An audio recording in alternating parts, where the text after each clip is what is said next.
All right, what's going on, everyone? And welcome in to the tristatefootball.com preview show. My name is Safwan Alvi, and I am always joined by my partner in crime, the guru, the shuru. He is the dawn of high school football in the tri state area. His name's Greg Shoemaker. And again, we are tristatefootball.com. You can follow us on all of our social media platforms, the venue formerly known as Twitter and Instagram at TS Football. Again, that's at TS Football. You can also like us on Facebook. Just in the search bar, type in tristatefootball.com. And you can also like and subscribe to us on our YouTube channel. Just type in tristatefootball.com. You can see all of our videos, coaches' interviews, and the Friday night live stream with Friday Football Live as we go live after the St. X game as we get ready for the postseason. And again, we appreciate you guys joining in with us. It is Walkthrough Wednesday.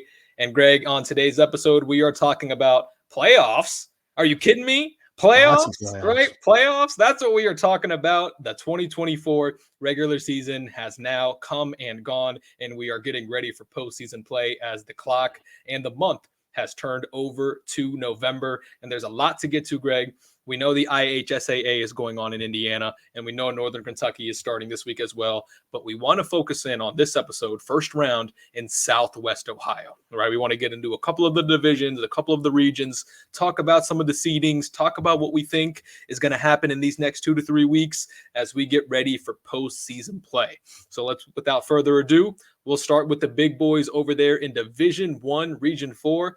Okay, there's a couple games that I want to really quickly kind of just get over because they're not going to be good games. We know what's coming. No, wait. We don't say we're going to be good games. Yeah, that could be decent, but yeah, I mean, some games that we may know the outcome before they start, or it may not be. It could be running clock games. Exactly. Talking about the number one seed, big credit to them, right? The Moeller Crusaders. They've been number one all year. Ever since that week one win against Princeton, they've been number one, and they never let that spot go. They're going to take on number 16th ranked seeded, as I should say, number 16 seeded, the Sycamore Aviators, and then number 2, Lakota West, the Firebirds. They had another incredible season, tied for a share of the GMC championship. They're taking on Walnut Hills. And Greg, real quick, anything you want to say about these teams? I know the game may not be perfect coming up this weekend. We may know what's going to happen, but just overall, these two teams, number 1 and number 2, really awesome seasons going into the postseason. Absolutely. I mean, West won its 4th GMC title in the last 5 years, and Moeller. Keep your eye on Moeller. Their running game had its second best running output of the year. They got Dante Ware back, and a couple of other kids there, Deacon Simmons, and the other kid is running the ball really well too. So on top of Matt Ponatoski, if they can run the football in November, oh boy, that's a whole different aspect of the game they haven't had yet this season, because at one point when Ware was down, Tyler Jocelyn was the other guy that's running the ball well too. So when those guys were Ware went down and Rice left the team, they were down to Jocelyn, their third string running back, but now they're full strength in the backfield. So that could be really fun to keep an eye on Moeller. That's a huge plus for them now that they're running the ball. It allows Ponatoski to do some more play action passing. Absolutely. The Moeller Crusaders looking for the regional championship for the 4th consecutive year, and Lakota West looking to finally get over that hump against the Moeller Crusaders. Again, we will see what happens. Greg, there's some other really fun matchups going on in Division 1, Region 4, right? They're different seeds, right? We got 3 seeds, 4 seed. But the number one game I want to talk about is the number 9 versus number 8. Right, number 9, West Claremont, having such an excellent year, right? We know that they're one of the best running teams in the tri-state area behind Ben Mormon. What an excellent job he's done. Versus number 8, Lakota West. Actually, Lakota East, excuse me. And that game is going to be at Lakota East. Both teams come in at 7-3 on the season. The game is going to be at Lakota East as they are the 8th seed. Greg, talk to me about what you are looking for in this game as John Kitna makes his postseason debut and Ben Mormon takes, an excellent season. What a fun season. This is going to be really one of the games of the weekend. I think so too. Both teams that don't have a lot of playoff history. I don't think that East has ever gone past the second round. They've been to the playoffs. They've won the first round playoff games 4 times, but they've never been past the second round. And like we see up there on the board, West Claremont, 6 appearances in school history, no playoff wins in school history, but that running game's pretty good. And it's going to be, Ryder Hooks had a good game last week for Lakota East running the football. He's had 2 games of 190 yards or more in the last 4 weeks. So this could be a really good game. I really like the balance of East right now, and I think that's going to be a big thing in this ball game. That said, it's not going to be a whole lot of possessions, knowing that the way that West Claremont runs the football, it could be a very fast football game.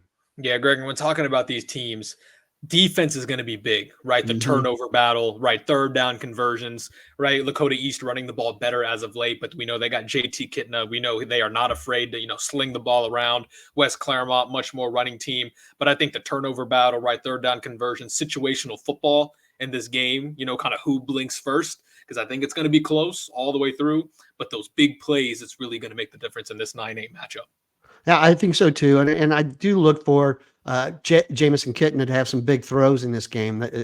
Their passing attack's been good, but I think it could still be a little bit better. So I'm not sure if we've seen the best out of the Thunderhawks yet.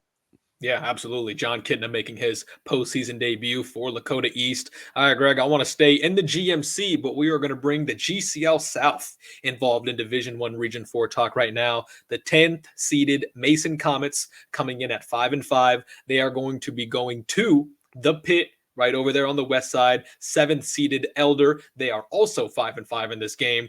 And maybe at face value, when you're looking at these programs as a whole, you may think this is all Elder.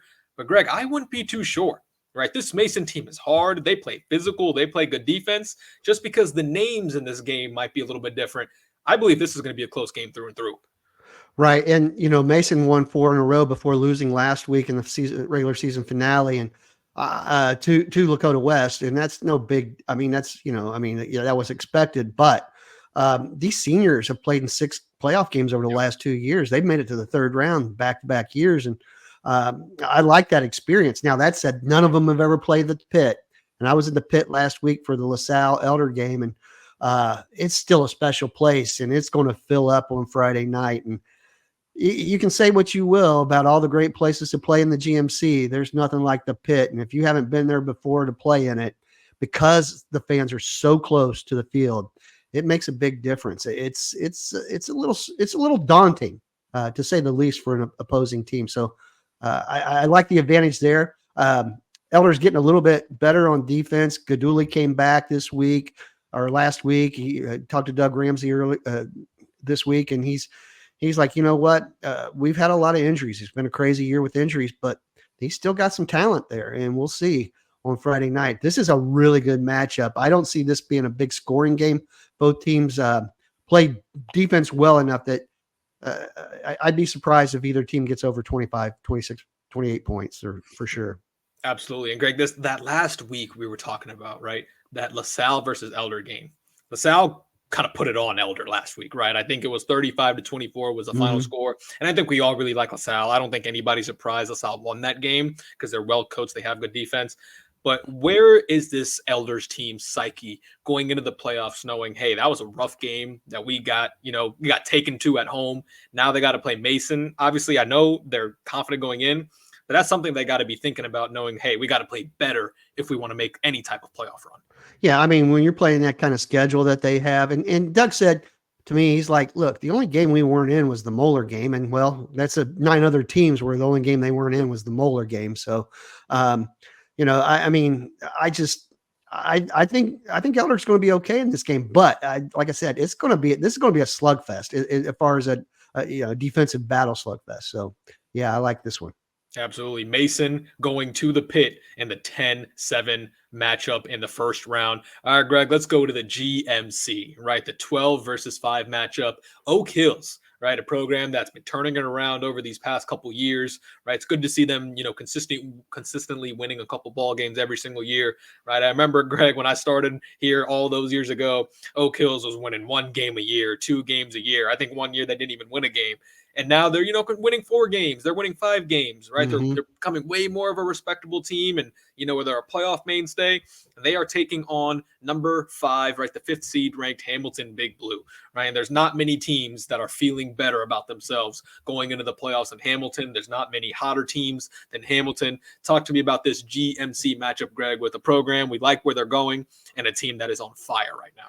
Was up in Hamilton today. These guys are super confident. Arvy's confident about this squad. The one thing I really like about Hamilton is they're setting new precedents for the future of the Hamilton schools.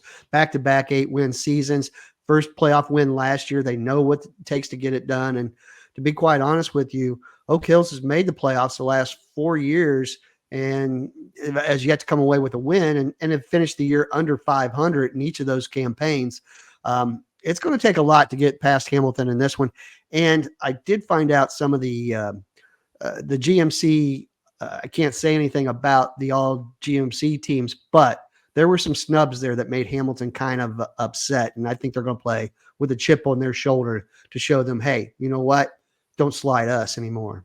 Yeah, this Hamilton team, Greg, this is as dangerous as a team in Division One, right? We can talk about the Molars. I think they might be Molar and Lakota West might be in a class of their own, but right after that, I think Hamilton's in that category, right? When we're talking about Division One in terms of teams that are really dangerous, you don't want to see them. I think Hamilton's in that tier too. Hamilton and St. Xavier. So those two teams right there are two teams I would not want to play after this week. That's for sure. Absolutely. And speaking of St. Xavier, a perfect segue into our 11 versus 6 matchup. The number 11th seeded Milford Eagles taking on Cincinnati St. Xavier, obviously the Bombers. And this game is going to be at RDI Stadium, Balaban Field, home of the Bombers. Milford coming into this game 4-6 in the regular season. The St. Xavier Bombers coming in 7-3 in the regular season. And Greg, this conversation was a lot different last year. Right. Milford was the number one seed. They were the big dogs. They were the feel-good story, a great team, right? Tom Grippa, everybody was living on cloud nine. They had these great players all the way through the board, right? Nathan Webster, Tofa Lawani, right? Toto Lawani. And then, it goes on. What a great season Milford had. They came back down to earth a little bit this year, right? And then the St. Xavier Bombers are also kind of in that space where, man, they're dangerous. But, man, we're trying to figure them out at the same time. This is going to be, I think, a better game than most people think. But talk to me about this matchup and what you're looking for. Yeah, so I talked to Tom Grippa earlier this week, too, and he's like, you know what, we're going to have to take the wind out of the sails. The fewer possessions that St. X has, the better off we are. Now, that said, he's like, we got to run the ball. We got to make sure we stay on the field on offense. And then again, they're very banged up. They've lost 8 starters throughout the course of the season, and the hits just keep on coming to them. So every time they turn around, they're going to play a couple freshmen in this game. So that's a daunting task at RDI Stadium. It's a big place to play. The fans are going to be out there in full swing. X had a tune-up game last week. A lot of guys scored. I think 5 different seniors who hadn't even found the end zone all year scored last week. 7 total different players scored.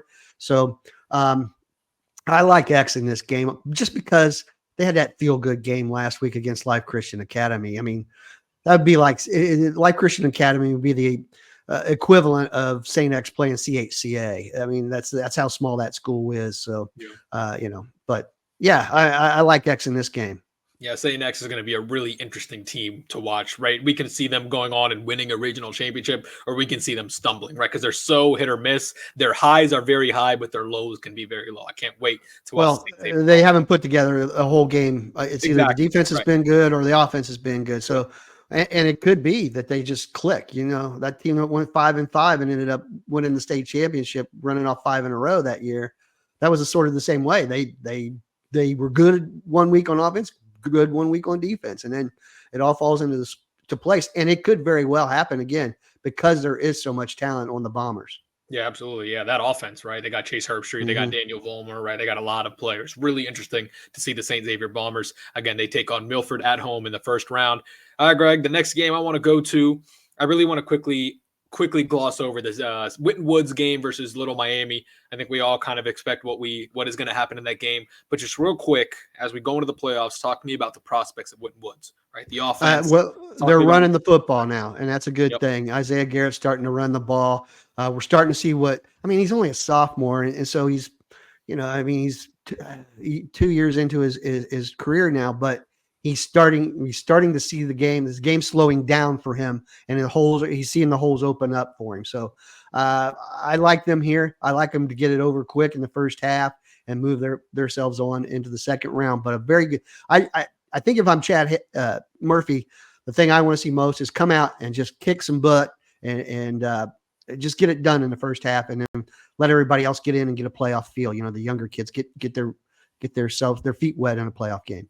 Yeah, Winton Woods taking on Little Miami this week in the first round of the playoffs. Little Miami, the 14th seed.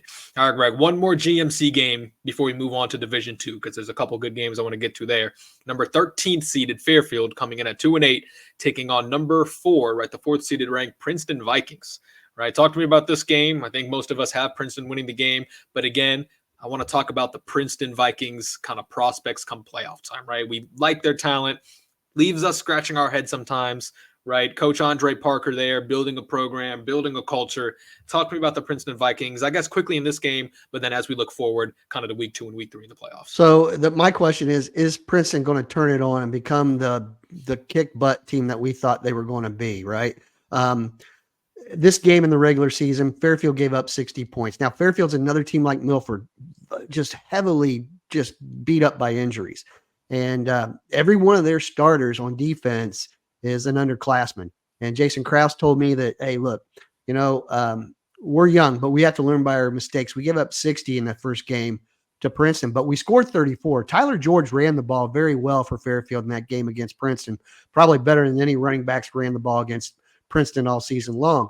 So for me, I think if you can get George to run the ball a little bit, but that'll be a plus. But man, they got a lot to overcome. They got to figure out a way to stop Princeton. And Tarantino Brown Freeman is playing very, very well, the running back for Princeton. A couple big games in a row, and they really need him in that running game to step up big here. So we'll see. Yeah, the 13th seeded Fairfield again going to Princeton in the first round matchup. All right, Greg, that is going to wrap it up for our D1 talk. Let's talk a little Division II Region 8, right? Because this is going to look a little bit different this year. Well, actually, I should say a lot different, because Winton Woods is no longer there, right? And that was usually the big dog or one of the 2 or 3 big dogs of Division II Region 8, and they are no longer there. So now that we open the page on this division and region, one game I want to look at is the 10-7 matchup, right? 10th seeded Withrow coming in at 5-5, taking on the ECC, one of the big dogs in the ECC, Kings, right? The 7th seed coming in at 8-2. And this Withrow team is another team that was kind of hard to wrap your head around, right? Couple really good games that they played this year. They were competitive. But then, when Withrow played St. X, we saw a running clock, right? When they really played excellent competition, they didn't really rise up to the challenge. And this is another team that's really good. Head coach Alex Garvin has had this team very good, competitive for years in a row now. Talk to me about what you're looking for in this game. 2 hot teams right now. I mean, Withrow played such a tough schedule to start the season, and then they ended up beating Taft in the CMAC regular season to win the CMAC Red Division. Look, Withrow was regional runner-up in Region 8 last year, right? They lost to Anderson in the title game there. Kings won the regional championship 2 years ago. So you have seniors and juniors and seniors on these teams that have playoff experience and know how to win in the playoffs. This is going to be a fun matchup. 5-12, you could flip them around if you ask me which one's 5 and which one's 12. I couldn't tell you, because it is such a great matchup. And I think these 2 teams played last year. I'd have to look that back up, but yeah, I mean, these 2 teams are very much familiar with each other and familiar with what it takes to win in the playoffs. That's for sure. Yeah, and Greg, when talking about this game, I think it being at Kings, I think the home field advantage is big here, right? Kings, they have a very good following. Their community loves them. I think Withrow going over to Kings, I think it's a big advantage, right? Kings likes to play good defense. They like to run the ball. I think that's where that home crowd kind of gets involved. I think home field, and maybe this game, in a lot of other games, but this game specifically, home field is a big one. Yeah, and this, they did play each other 2 years ago, and that was in the second round game at Kings, and Kings beat Withrow pretty badly in that game, but it's a different team. So, yeah, but Withrow's been there. They understand that. So I look for this to be a really close game. I think it's going to be a lot closer than people think. Yeah, Greg, in that game, that 2022 game, that was where Kings had Will Coker and they made it to the Final Four, correct, of Division II. That was their magical run year, was that 2022 year. Yep.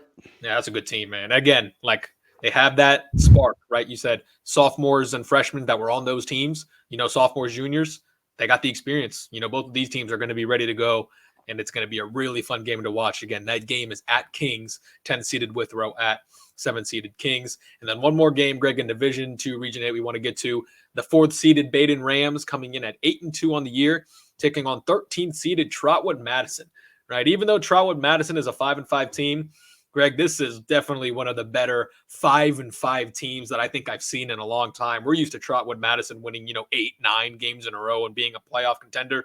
So the record, I think, goes out the window here because Trotwood Madison, they are on a win streak. Baden's on a win streak. These are two kind of colossal, hot teams meeting in the first round of the playoffs. Yeah, so Trotwood Madison's a lot like Withrow, played a tough, daunting schedule, and then the last half of their schedule was all Dayton Public League schools, and they were heads and shoulders above those schools.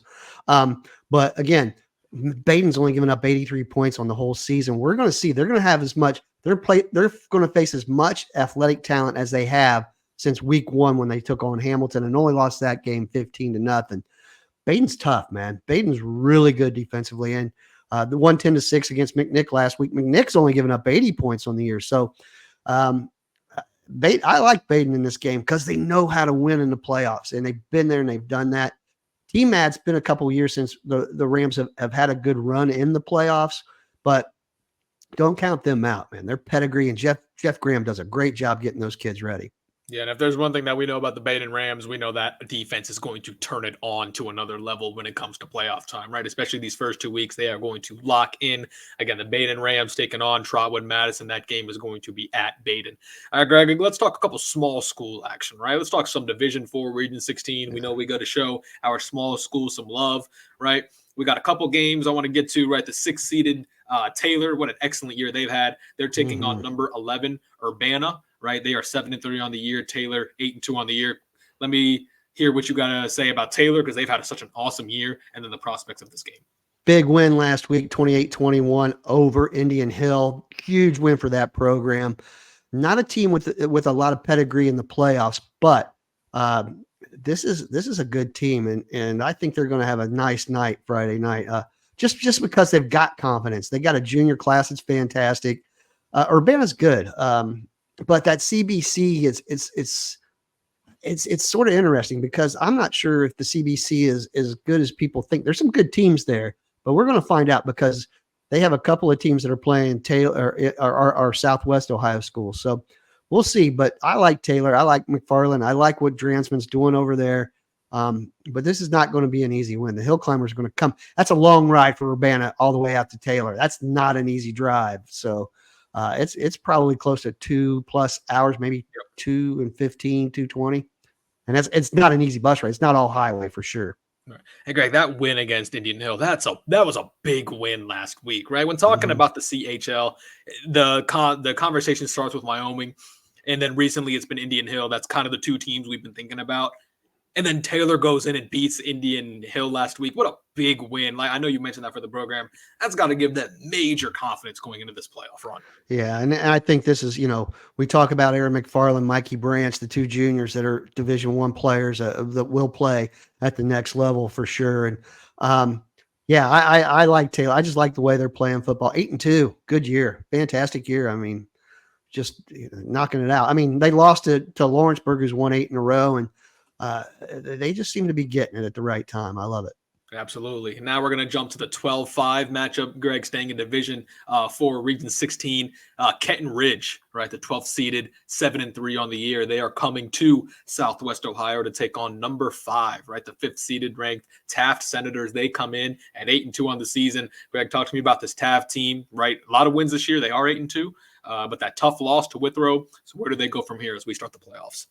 Well, I think they're really good, but I don't know what they're going to be like. And it's been a while since I played a decent game and a tough game. The Senators have been there. They consistently go to the playoffs. A lot of these kids are dressing as freshmen. They get into some of these playoff games. They're winning once they get to the playoffs. And, for me, this is sort of a tough game. I love Tyler Williams, but the principal at Kenton Ridge is my old high school basketball teammate, John Hill. So I sort of root for my old Clark County teams in a way, and especially my old buddies there. So, but I do think Taft, because of their experience in the playoffs, Tyler will have this team ready. And I'm not too sure that Kenton Ridge hasn't seen this much athleticism. Bell Fountain's athletic in that CBC, but top to bottom, I think Taft's got way more athleticism than some of the teams that they're seeing in the CBC or the Kenton Ridge is. There's one thing Taft has year in and year out, right? It's athletes, right? They had Yep. really good, high quality athletes year in and year out. Again, that's going to be at Taft as Kenton Ridge comes down to play the Senators in round one of the playoffs. Greg, one more over there in Division Four. How about CHCA? Right, the fourth Mm. seeded, 9-1 on the year, an incredible year for the Christian Academy. They're going to take on number 13th seeded Brookville. Right, Brookville is 6-4 coming into the season. They are going to come down to Southwest Ohio as well. Greg, talk to me about CHCA, their 9-1 season in this 4-13 matchup. Yeah, Calvin Renfro's done a great job with this ball club, and they've got kids that got beat up as freshmen are now bigger and physical. They haven't had a lot of playoff success lately. Now that said, Brookville, they are one of the smaller schools in their league, and they play well. Mike Hetrick's a heck of a coach up there, and they've had some playoff runs. These kids that I think the Davis kid that's there still. He's had a lot of playoff experience. They know how to win in the playoffs. So this is going to be an interesting. Yeah, Brookville's a 13 seed, but I guarantee you they're better than that 13 seed. Absolutely. CHCA really looking for some sustained playoff success, right? They have had some good records over the years in the regular season. You would like to see them kind of have some win a couple games to really take that next step as a program. One of those feel-good stories of the year that we really haven't talked much about. Good job by Renfro and his coaching staff over there to get that done. Yep, winning 9 of their 10 games in the regular season and having big playoff prospects. All right, Greg, last one I want to talk about is I think Division 5 Region 20. I believe this is the game, right? Division 5 Region 20, the 11th seeded Madeira Mustangs, right, Mm-hmm. taking on number 6 Williamsburg, right? This is one more game I want to talk about before we get out of here. Madeira coming in at 5-5, but I think the big story here is Williamsburg, right? They won also 9 of their 10 regular season games, had an excellent year up there in Williamsburg. Talk to me about this matchup and how far you think this Williamsburg team can make it. Well, Williamsburg last year went 9-1, and a couple of different things in this ball game that are interesting to me is uh, Madeira won that opening game against Batavia, and Batavia ended up 9-1, 8-2, 9-1, wherever they ended up.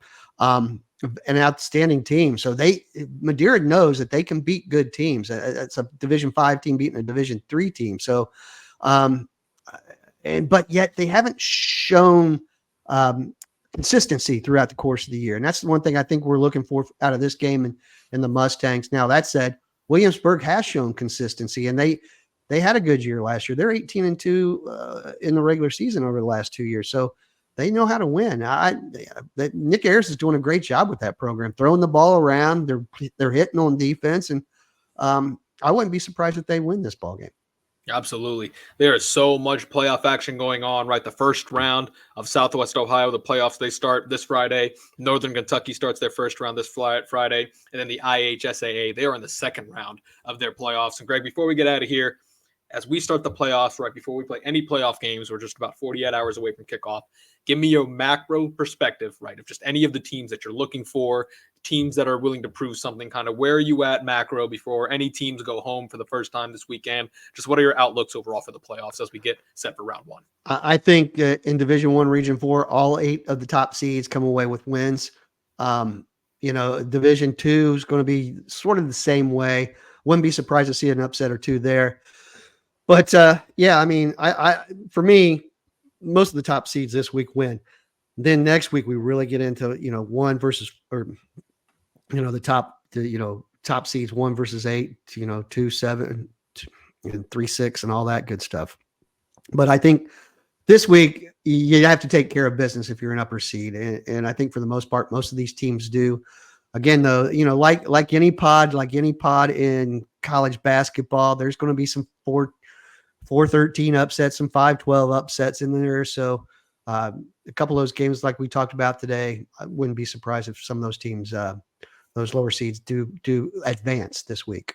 Yeah, absolutely. And again, with the calendar turning to November, that means it is postseason time. The regular season is behind us. And again, like we talked about next week, when we are right back here talking about playoffs, the matchups are going to get a little bit better, right? Right now, we're talking about the big seeds handling their business. Also some great matchups. And overall, we are just really, really excited to be having that postseason play.